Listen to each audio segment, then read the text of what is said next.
खबर फिलहाल ये भी है कि हंगामा चल रहा है क्योंकि विप जारी है। सभी विधायक इस वक्त मौजूद हैं, चाहे बीजेपी हो, आरजेडी हो, जेडीयू हो या फिर कांग्रेस के विधायक हो। हंगामा विधानसभा के अंदर हो रहा है। तेजस्वी यादव का इस वक्त भाषण चल रहा है। एक बार हम ब्रह्म का रुख कर लेते हैं, जो कि कांग्रेस का रुख इस वक्त रख रहे हैं। ब्रह्म, कांग्रेस की अब क्या स्ट्रेटेजी है? क्योंकि देखिए, सबसे बड़ी बात, राहुल गांधी ने उस वक्त तो ये कह दिया था कि हमें 3-4 महीने से पता था डील हो चुकी है, और ये कहकर मुझे लगता है कि आलोचना ज्यादा हुई राहुल गांधी की कि आपने कुछ भी नहीं किया, आपको 3-4 महीने से पता था।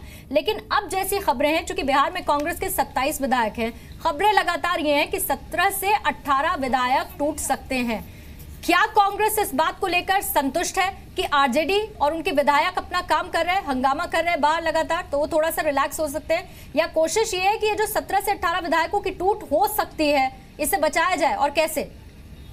पूर्णिमा, देखिए, इस वक्त संसद का सत्र चल रहा है और कांग्रेस रणनीति तय कर रही थी संसद में सरकार को घेरने की, लेकिन इस बीच ये बिहार का मसला आ गया और उनकी सरकार गिर गई। कहें कि कांग्रेस जो कह रही थी कि बिहार में भी उनकी सरकार है, अब कांग्रेस से एक राज्य और छिटक गया, तो एक बड़ा सदमा है कांग्रेस के लिए। लेकिन कांग्रेस के नेता ये कह रहे हैं, पहली बात मैं आपको बता दूं कि एक और कांग्रेस के हवाले से खबर आ रही है कि आरजेडी ने रिट डाली है पटना हाईकोर्ट में, और शायद सोमवार को सुनवाई भी है उसमें, और रिट इसी आधार पर डाली गई है कि आरजेडी को पहले न्योता क्यों नहीं दिया गया। और कांग्रेस की जहां तक बात करें तो देखिए, कांग्रेस के तमाम सीनियर नेताओं से कल बातचीत होती रही, संसद के भीतर लगातार चर्चा चलती रही। तो एक बड़ा सदमा है कांग्रेस के लिए, खासकर अगर बिहार की बात करें तो सिर्फ बिहार के लिए नहीं, ओवरऑल अगर बात करें 2019 के लिए, जिस तरह से कांग्रेस को एक उम्मीद थी कि पूरा जो विपक्ष है वो लामबंद हो रहा है और कहीं ना कहीं एक महागठबंधन बनेगा देश भर में मोदी के खिलाफ, तो कहीं ना कहीं उसको बड़ा झटका ये माना जा रहा है। अब कांग्रेस नए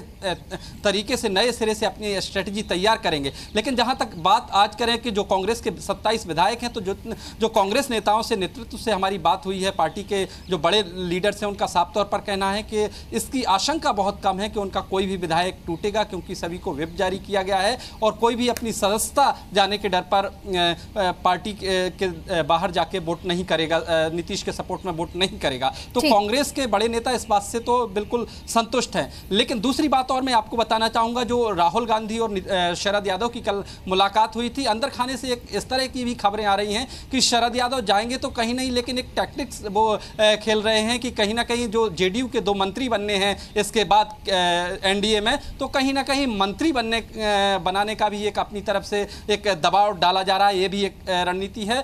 तो राहुल गांधी और शरद की मुलाकात के ज़्यादा कुछ कोई मायने नहीं है जो कल हुई थी, और तमाम तरह के कयास लग रहे थे।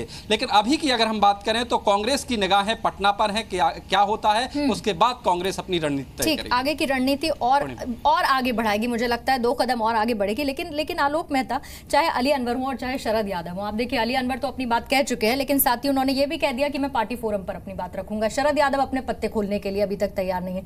तो वो जो कहते हैं, जिसे एक भौकाली चीज है कि आप अपने पत्ते भी नहीं खोल रहे हैं, और ये भी खबरें हैं कि अरुण जेटली से बातचीत होने पर आप मान गए हैं, फिर ये भी खबरें हैं कि बाकी जगह बातचीत हुई तो वहां पर भी मामला थोड़ा सेट नजर आ रहा है। लेकिन चूंकि इनका जो इंटरवेंशन है वो संसद में ज्यादा है कंपैरेटिवली, मतलब एक सांसद के तौर पर ज्यादा है, आपको लगता है विधायकों को बहुत ज्यादा ये इफेक्ट करेगा, और खास तौर से फ्लोर टेस्ट के समय?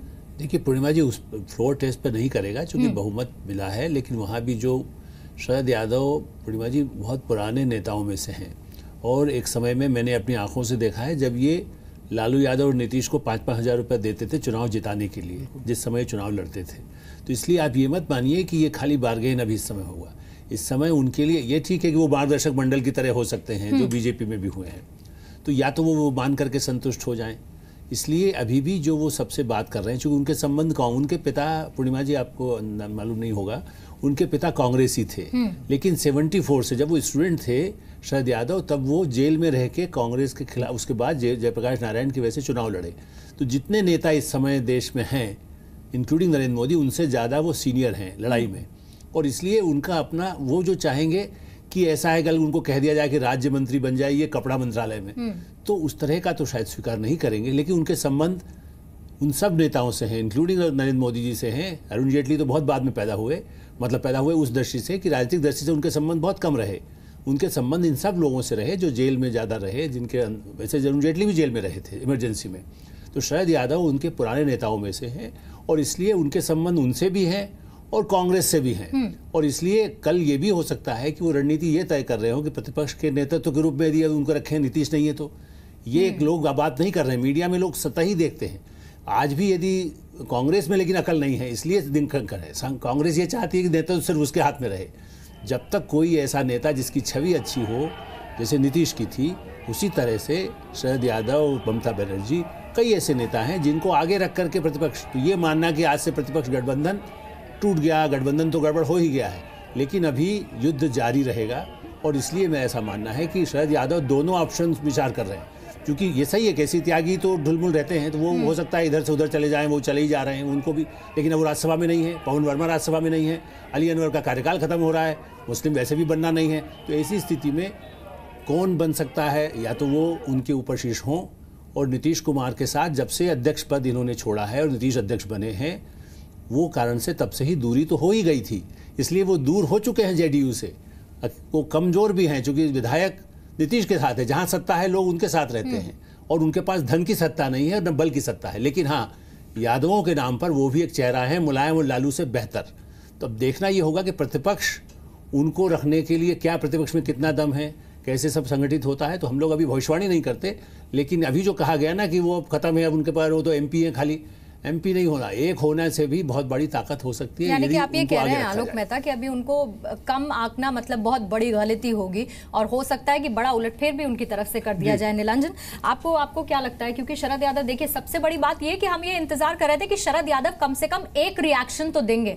मैं लगातार देख रही थी, वो अपने ट्विटर पर तो एक्टिव थे, लेकिन उनसे इस पूरे घटनाक्रम को लेकर, राजनीतिक बदलाव को लेकर जब रिएक्शन लेने की कोशिश की गई तो उन्होंने कुछ भी नहीं बोला, और अभी तक भी वो कुछ नहीं बोल रहे हैं। आपको लगता है कि ये महज बार्गेन नहीं, जैसा कि आलोक जी कह रहे थे, यहाँ पर बहुत बड़ी चीजें आगे लाइंड अप है शरद यादव की तरफ से, और उसी स्ट्रेटेजी के आधार पर वो आगे बढ़ेंगे? देखिए, शरद यादव जी के बारे में एक चीज़ मैं दोहराना चाहता हूँ, मैं पहले भी कई बार कहा हूँ, बहुत साल पहले जब नरेंद्र मोदी मुख्यमंत्री भी नहीं बने थे और हम पत्रकारिता के दौर पे किसी उनके पार्टी कॉलीग के बारे में कुछ प्रोफाइल कर रहे थे जिनके उस समय सितारे अच्छे नहीं चल रहे थे, तो मैंने ऐसे ही सवाल पूछा था कि तो क्या आपको लगता है कि इनका करियर काफ़ी मतलब सिमट गया है? एग्जैक्टली ये था कि क्या उनका करियर ओवर हो गया है? वो बहुत नाटकीय तरीके से मेरा हाथ पकड़े थे और बोले थे कि एक बात याद रखिएगा कि there is never full stop in politics. जो फुल स्टॉप लगती है वो सिर्फ ऊपर से आती है। बिल्कुल नाटकीय तरीके से ऊपर इशारा करके उन्होंने बोला था। तो मेरे ख्याल से हमको ये मानना चाहिए कि किसी को भी फुल स्टॉप नहीं मारना चाहिए। शरद यादव, आलोक जी बिल्कुल सही बोले थे, उनके साथ सबसे बड़ी जो दुर्भाग्यपूर्ण स्थिति है कि उनका जो घर है, मतलब उनका, वो मध्य प्रदेश के रहने वाले हैं, जबलपुर में इंजीनियरिंग पढ़ रहे थे, उस समय वो जेपी मूवमेंट में आए। मध्य प्रदेश में जिस तरह की वो राजनीति करते हैं, एक तरह से सोशलिस्ट किस्म की राजनीति, वो उसकी जगह नहीं रही। वो बाइपोलर स्टेट सबसे पहले बन गया उत्तर भारत में, जहां एक तरफ भारतीय जनता पार्टी में उस समय जो जनसंघ ही था और उसके अलावा कांग्रेस, वो एक बाइपोलरिटी के बीच में उनकी राजनीति की वहाँ जगह नहीं रही। तो एक तरह से शरद यादव जो है एक कॉन्सेप्ट के तौर पे, कॉन्सेप्चुअल लीडरशिप उनकी है, बहुत महत्वपूर्ण है उनके लिए। अगर वो इस समय नीतीश कुमार से नाराज़गी अगर व्यक्त करते हैं पब्लिकली, तो मेरे ख्याल से बहुत बड़ा मेजर एक मॉरल और पॉलिटिकल सेटबैक होगा। शरद यादव को अगर विपक्ष चाहे तो उनको उनसे बातचीत करके अगर कोशिश कर सकते हैं कि उनको अपनी तरफ लेके आएं और उनको प्रोजेक्ट करें एक joint opposition face sir BJP को चैलेंज करने के लिए, तो वो एक पॉसिबिलिटी हो सकती है। मैंने जैसे पहले कहा था कि ये जो बिहार की जो घटनाएं हुई, इससे बहुत लॉन्ग टर्म पॉलिटिकल रीअलाइनमेंट देश में होगी।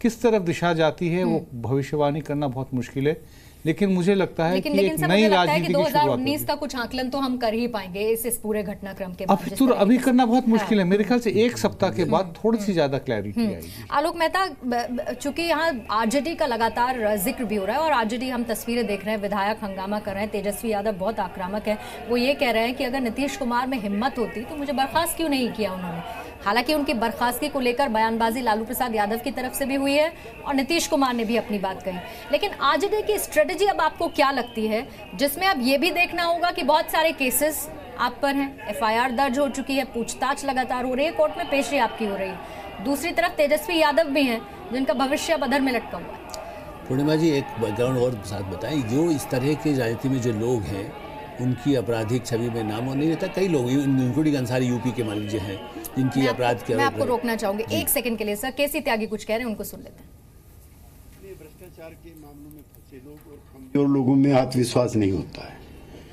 उनमें आत्मविश्वास होता तो इस्तीफा देते और जनता के बीच में जाने के लिए कहते, जिसका उनको कई बार अवसर भी दिया गया था। सर लालू यादव ने कोर्ट का रास्ता चुना, कोर्ट के जरिए उन्हें विश्वास भी है कोर्ट पर, तो क्या कहेंगे? विधानसभा, कोर्ट और जनता सब जगह हमारा बहुमत है। कोर्ट में असार्वभौमिक मामले में जो परिस्थितियां थी इस मामले से भिन्न है।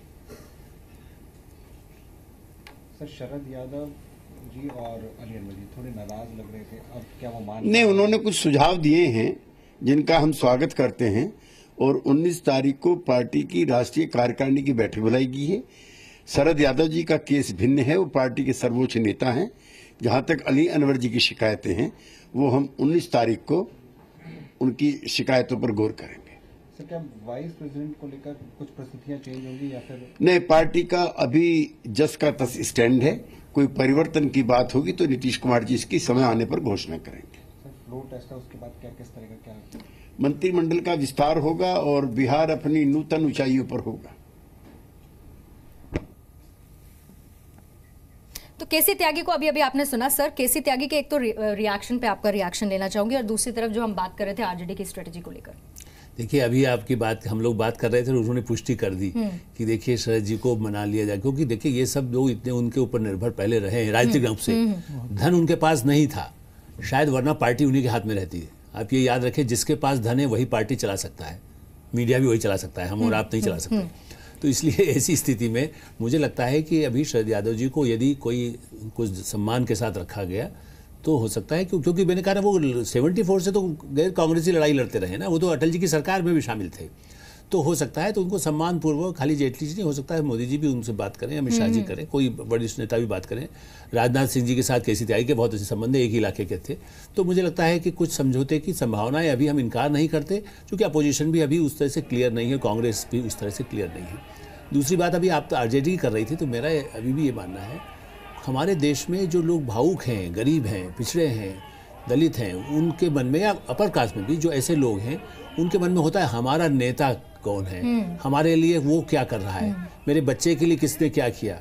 उनके लिए ये जो राष्ट्रीय राजनीति है उससे गौण हो जाता है।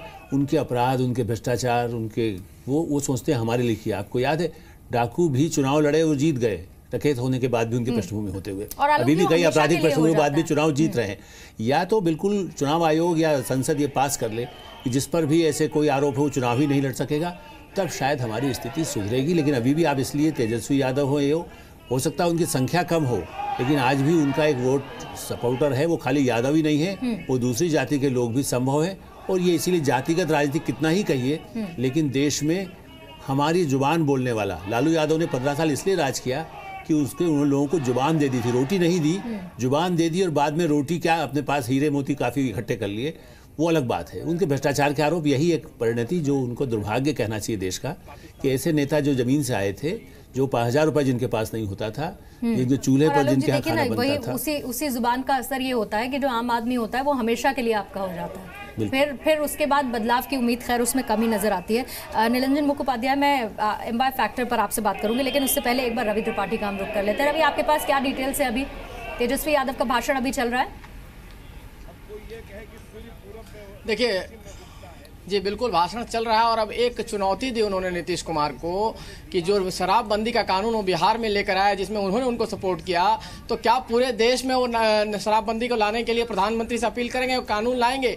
तो ये चुनौती उन्होंने दी है प्रधानमंत्री को कि अगर ये है हिम्मत तो करके दिखाएं, वरना नहीं तो फिर सरकार से हटें। कि अगर उनके साथ नहीं, वो उनकी बात, प्रधानमंत्री उनकी बात नहीं मानते हैं, क्योंकि वो चाहते हैं कि शराबबंदी जो जिस तरह से बिहार में हुई है और उसका असर पड़ा है और ये होना चाहिए पूरे देश में। एक अभियान चला रहे थे, आपको याद हो तो नीतीश कुमार कई राज्यों में गए थे इस अभियान को लेकर, तो क्या ये पूरे देश में होगा? अगर उनके साथ उन्होंने नाता जोड़ा है तो ये करके दिखाएं कि पूरे देश में भी शराबबंदी हो, और नहीं होता है तो जवाब दे जनता को क्यों नहीं कर पा रहे हैं, उनकी बात यानी कि नहीं मानी जा रही है। तो कहीं ना कहीं नीतीश कुमार पर लगातार हमले हैं कि नीतीश कुमार कमजोर हैं और इस वजह से वो उधर गए हैं, धोखेबाज हैं, मौका परस्त हैं, ये तमाम तरह के आरोप लगाने हैं। कई चीजों को कि अपराध जो बिहार में है उसको कंट्रोल करने के लिए नीतीश कुमार क्या कोई सख्त कानून लाएंगे, तो हर तरह से ये शो करना है कि नीतीश कुमार ने अपनी तरफ से गलती की और आगे नीतीश कुमार का जो छवि है उसको कैसे बिगाड़ा जाए, और वो उनका हक है। क्योंकि देखिए राजनीति में एक फोरम होता है, विधानसभा आपके पास फोरम है, जनता का अदालत में जब आप जाते हैं भाषण देते हैं तब एक फोरम है। तो एक अच्छे नेता का लक्षण यही है कि जब मौका मिले तो अपनी बात को तरीके से रखे, अपने जनता को, जो अपना वोटर है और जो अपने विधायक है, जो भी उनके लीडर हैं, उनको भी कन्विंस करे ताकि वो भी जाके जनता में उस तरह की बातें रख सकें। तो इस मामले में तेजस्वी कामयाब होते नजर आ रहे हैं। आगे उनको लड़ाई लड़ने की, लालू तेजस्वी यादव जो है चाहे कानूनी लड़ाई हो। बिल्कुल, तेजस्वी यादव जो है वो अभी अपनी बातें रख रहे हैं, क्योंकि सबसे बड़ी बात यह है कि अब इसके बाद फ्लोर टेस्ट होगा, तो क्या आरजेडी को ये भी लगने लगा है, विपक्ष को ये भी लगने लगा है कि उसके बाद तो सब कुछ खत्म ही हो जाएगा। तो ऐसे में क्यों ना पहले ही अपनी सारी बातें रख ली जाएं, क्यों ना नीतीश कुमार को चैलेंज कर दिया जाए, क्यों नहीं एनडीए पर सवाल खड़े किए जाएं।